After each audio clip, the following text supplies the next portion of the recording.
Donc là, Tom, on est devant ton véhicule. C'est ça. Donc Nissan Pathfinder. T'en es content?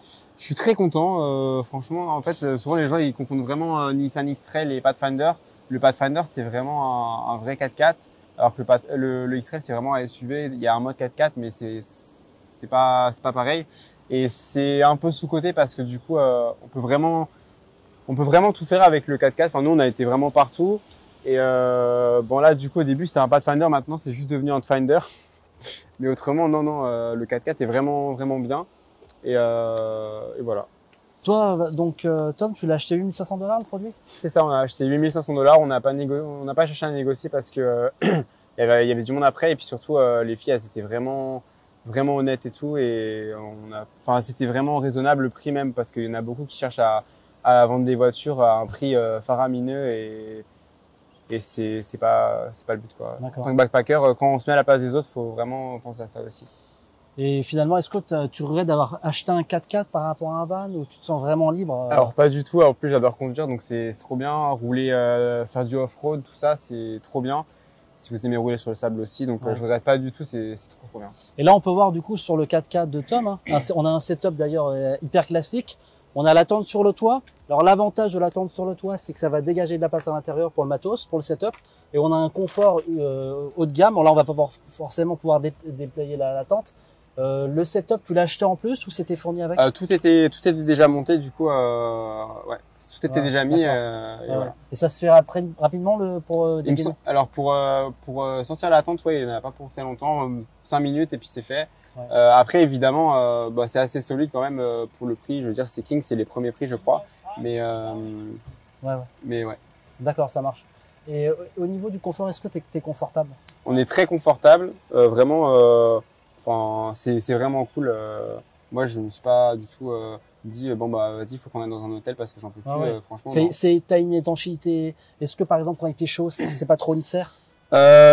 Pour la pluie, je sais que c'était très bien. Enfin, nous, on n'a pas été mouillés. La note a été très bien en tout cas. Et pour la chaleur, il y a juste à Kakadou où on a crevé de chaud, mais après on ouvrait tout. Ouais. Mais c'est juste là où on a vraiment crevé de chaud et sinon tout a été ouais. Et conduire en mode 4x4, ça va, c'est pas trop compliqué? Non, c'est trop bien. C'est trop bien. On sent quand même la différence avec les 4 roues motrices, mais c'est vraiment bien et c'est trop kiffant. Ouais, c'est vrai que tu as une liberté comme tu l'as dit tout à l'heure. Ouais. Le Cap Perron National Park, le Kakadou, tout ça en van malheureusement ça va pas pouvoir se faire. C'est ça et puis même Purnululu aussi Bungles. Les Bungles, c'est vraiment bien et c'était 104.4, franchement, c'est très Alors là, je vois peut-être un petit couac, par exemple, dans ce modèle, c'est que tu n'as pas forcément le snorkel. Le snorkel. Alors exactement. ça peut être, on va dire, un désavantage. Évidemment, pour cette fourchette-là, ça va correspondre, on va dire, une fourchette assez classique pour un 4x4.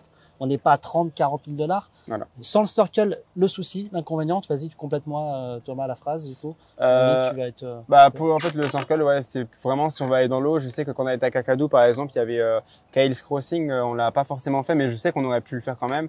Mais par raison de sécurité aussi pour le moteur, on l'a pas fait. Donc si même pour Gibbs River Road, ça peut être bien d'avoir un snorkel qui est installé juste ici en fait. Je sais pas trop combien ça coûte par contre, mais c'est vrai que c'est toujours un plus de l'avoir. Tu peux l'installer après? Je pense que oui. D'accord. Je suis pas sûr de ça, mais il me semble que oui. Ok. Et la vraie question qu'on se pose, là on voit pas de panneaux solaires. C'est vrai que ça reste très important les panneaux solaires pour emmagasiner de l'énergie et avoir toujours de l'énergie. Toi, t'as pas du coup pas de panneaux solaires? Alors j'ai un panneau solaire, c'est les panneaux solaires de chez Kings. Je sais plus exactement le nombre de watts ou de volts. Ouais, mais il est pas installé. Il est pas installé là en permanence. C'est à nous de le mettre et de le brancher sur la batterie après. D'accord. Donc quand tu t'arrêtes dans un aire de repos, tu mets ton panneau solaire. C'est ça, ou dans un camping, voilà, c'est ça. Quand on s'arrête dans un free camp ou peu importe, on soulève on lève le capot et puis on branche ça pour le temps qu'il y a du soleil et après on ramasse tout. Ouais. Ça marche. Et pour la cuisine, parce que ça doit pas être évident de cuisiner, comment tu t'organises? Ça a l'air comme assez sommaire finalement. Pour la cuisine, du coup, on va aller dans le coffre. Ouais, on y va tout de suite.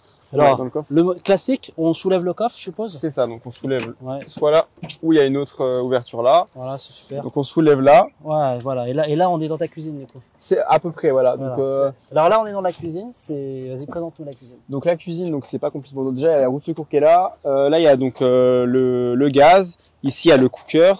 Derrière, on voit pas très bien, mais en fait, il y a une petite étagère avec plein de rangements. Là, il y a le frigo. Donc normalement, ça se tire, mais comme il y a plein d'affaires, on peut pas le tirer. Après, il y a une planche et une planche là. Bon, ce qui est frustrant pour moi, c'est qu'il n'y a pas de saucisson. Donc ça, c'est un peu J'aurais compliqué. dû te le ramener. Exactement, voilà, il n'y a pas de saucisson, donc des fois c'est frustrant, mais voilà. Après, il y a une autre planche là. Et puis sinon, là, voilà, il y a des... Il y a un tiroir pour ranger. Et après, on a des jerrycans. On a un pour l'essence. On a un jerrycan aussi d'eau de 22 litres. Plus un de 5 ou 10 litres. Et là, c'est 10 litres. Donc, on avait pris ça puisque du coup, on a été un peu partout pour l'instant. Donc, et puis, on a aussi les Max Trax. C'est des planches en plastique. Je crois que c'est du plastique. Tu peux nous les montrer Ouais. ou... Du coup, ça sert à quoi? Apparemment, c'est hyper pratique. Tu m'en parlais tout à l'heure en off. Alors du coup, on a acheté ça parce que comme on voulait aller dans le sable, c'est toujours un plus au cas où. Et si jamais vous en lisez ou peu importe, et on s'en est jamais servi pour nous, mais pour d'autres personnes, du coup on a aidé même des Australiens avec une caravane des fois qui était bloquée, donc on les a aidés. Donc c'est vraiment ça c'est toujours un plus. Après ça coûte je crois $200, 270, un truc comme ça, entre 200 et $300. Donc ouais. Ça marche. Et alors, Tom, il y a un truc qui est hyper important parce que moi, j'ai essuyé justement cette difficulté pendant mes 2 ans de road trip. C'est le frigo. C'est vrai que c'est toujours l'enfer d'avoir du frais. Toi, concrètement, ton système, il marche pour avoir du frais? Alors, le système marche. Je sais que, on roulait au moins 2 heures par jour, je crois.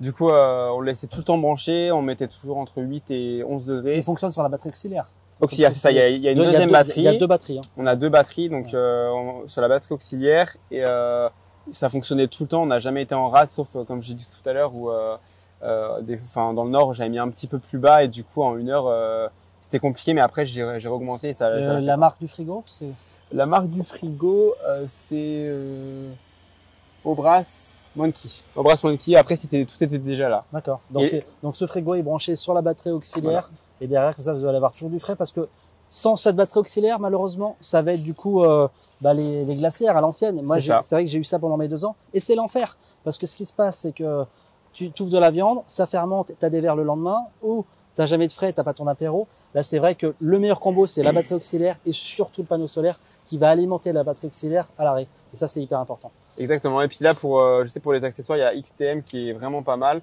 Pour le tiroir. Ça a l'air hyper qualitatif. Je connaissais pas à creuser sur. C'est ça. Moi non plus, je savais pas avant ça, mais. C'est australien? Je ne sais pas. Ça, je peux pas dire. Mais c'est vraiment. En tout cas, c'est vraiment bien. Ouais. Ça me parle. C'est bien. Donc non, c'est vraiment cool. Ouais. Ça marche. Est-ce que tu as pour la douche, comment tu fais par exemple? Alors pour la douche, du coup on prend pas de douche. On n'a pas la douche. Après on peut installer évidemment une douche solaire. C'est pas très cher. Je crois qu'on peut en trouver à $10. Ah ouais. Mais après nous on a fait le choix parce qu'on boit aussi beaucoup et. Sinon il y a une solution qui marche, c'est d'installer des tuyaux sur le côté qui vont récupérer la chaleur toute la journée. Vous pouvez installer des tuyaux en PVC. Vous allez chez Bunnings et que ça vous avez la chaleur qui va chauffer les tuyaux. Vous avez votre douche chaude. Ça c'est très classique. Vous allez en voir partout sur le terrain. Bah écoute, Tom, on a fait le tour.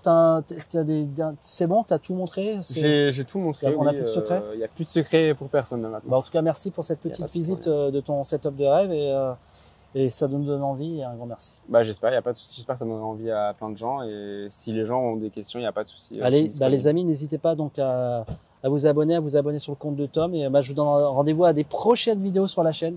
Restez bien connectés, il y a du lourd qui arrive.